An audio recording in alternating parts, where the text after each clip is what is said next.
जय हिंद दोस्तों, स्वागत है आप सभी का आपके अपने YouTube channel maths knowledge with PM पर।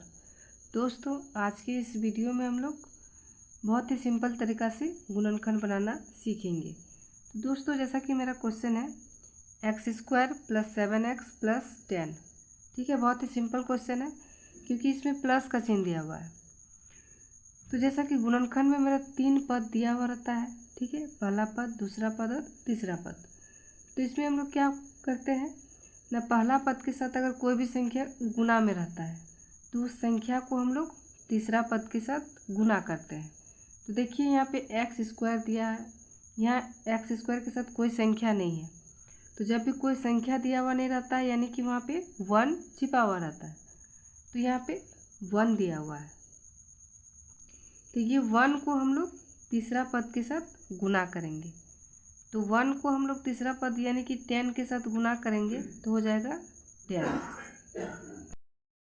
अब इस 10 को हम लोग ऐसा तोड़ेंगे कि जोड़ने पे मेरा बीच की संख्या है, ठीक है।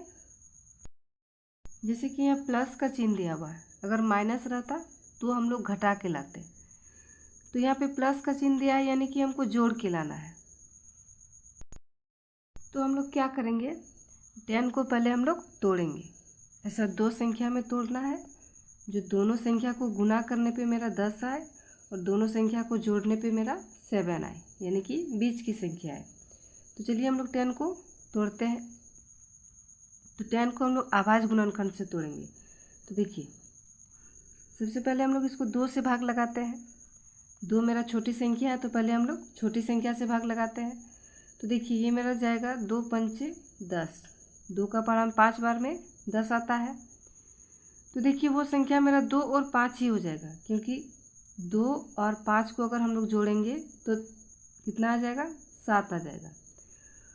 और 2 और 5 को अगर हम लोग गुना करेंगे तो हो जाएगा मेरा 5 दूनी 10, ठीक है। यानी वो संख्या मेरा 2 और 5 होगा। तो अब यहाँ 7 के साथ x दिया हुआ है, तब हम लोग क्या करेंगे, यहाँ पे हमें x देना पड़ेगा। तो यहाँ पे 2 के साथ x प्लस 5 के साथ भी x लगा देंगे। तो 2x प्लस 5x को जोड़ेंगे तो 7x हो जाएगा, ठीक है। यानी कि 7x के जगह पे ये पूरा हम लोग लिख लेंगे 2x प्लस 5x। क्वेश्चन में मेरा प्लस दिया हुआ था इसलिए हमें ज़्यादा परेशानी नहीं होगा, क्योंकि प्लस वाला क्वेश्चन आसान तरीक़ा से बनता है। तो देखिए अब हम लोग इसको करेंगे। तो x² का x² लिखेंगे प्लस 7x के जगह पे ये पूरा हम लोग लिख लेंगे 2x प्लस 5x। अब यहाँ प्लस का चिन्ह है तो प्लस का चिन्ह देंगे, उसके बाद 10 है तो 10 हम लोग लिख लेंगे। अब हम लोग क्या करेंगे ना, इसको हम लोग विस्तार रूप में लिखेंगे। विस्तार रूप यानी कि तोड़ के लिखेंगे। तो देखिए जैसे कि x² को हम लोग क्या लिख सकते हैं ना, x गुना x को x से गुना करेंगे तो x² हो जाएगा। तो x² को हम लोग लिखेंगे x गुना x, प्लस है तो प्लस का चिन्ह देंगे। 2x को हम लोग क्या लिख सकते हैं ना, 2 गुना x, ठीक है, 2 इंटू एक्स। तो लिखेंगे 2 इंटू एक्स, यहाँ प्लस है तो प्लस का चिन्ह देंगे। 5x को हम लोग क्या लिखेंगे, 5 इंटू एक्स। अब यहाँ प्लस है तो प्लस का चिन्ह लगाएंगे। 10 को हम लोग क्या लिखेंगे, 2 इंटू 5, 2 पंचे 10 होता है। अब हम लोग क्या करेंगे, जैसे कि देखिए ये 4 पद में है तो इसको हम लोग विस्तार रूप में लिख लिए। तो अब हम लोग कॉमन लेंगे, पहला पद और दूसरा पद से कॉमन लेंगे, उसके बाद तीसरा पद और चौथा पद से कॉमन लेंगे। तो कॉमन हम लोग कैसे लेते हैं ना, कॉमन यानी कि जो संख्या मेरा पहला पद और दूसरा पद में मिल जाएगा। जैसे कि हम लोग अगर पहला पद और दूसरा पद में कॉमन लेंगे तो जो संख्या मेरा पहला पद और दूसरा पद में दिया हुआ रहेगा उसको हम लोग कॉमन ले लेंगे। कॉमन यानी कि उसको बाहर निकाल लेंगे। तो चलिए हम लोग इसको करते हैं। तो जैसे कि देखिए यहाँ भी x है, यहाँ भी x है। अब देखिए यहाँ 2 है लेकिन यहाँ 2 दिया हुआ नहीं है, यानी कि मेरा क्या कॉमन आएगा, x कॉमन आएगा। तो हम लोग x को कॉमन ले लेंगे। अब जो संख्या यहाँ पे रह गया उसको हम लोग ब्रैकेट में लिखेंगे, यानी कि ब्रैकेट के अंदर में लिखेंगे। कोष्टक जिसको बोलते हैं। तो जैसे कि यहाँ क्या रह गया, एक्स रह गया, तो एक्स लिखेंगे, प्लस है तो प्लस देंगे। अब यहाँ मेरा क्या रह गया, 2 रह गया, तो 2 लिखेंगे और इस तरह से कोष्टक को बंद कर देंगे। हमने पहला पद और दूसरा पद का काम कर लिया। अब हम लोग क्या करेंगे, तीसरा पद और चौथा पद में देखेंगे। तो उसी तरह हम लोग इसमें भी कॉमन लेंगे। जो संख्या मेरा तीसरा पद और चौथा पद में मिल जाएगा उसको हम लोग बाहर निकाल लेंगे, यानी कि कॉमन ले लेंगे। तो देखिए यहाँ भी 5 है, यहाँ भी 5 है, यहाँ x है लेकिन यहाँ x नहीं है, यहाँ 2 है लेकिन यहाँ 2 नहीं है।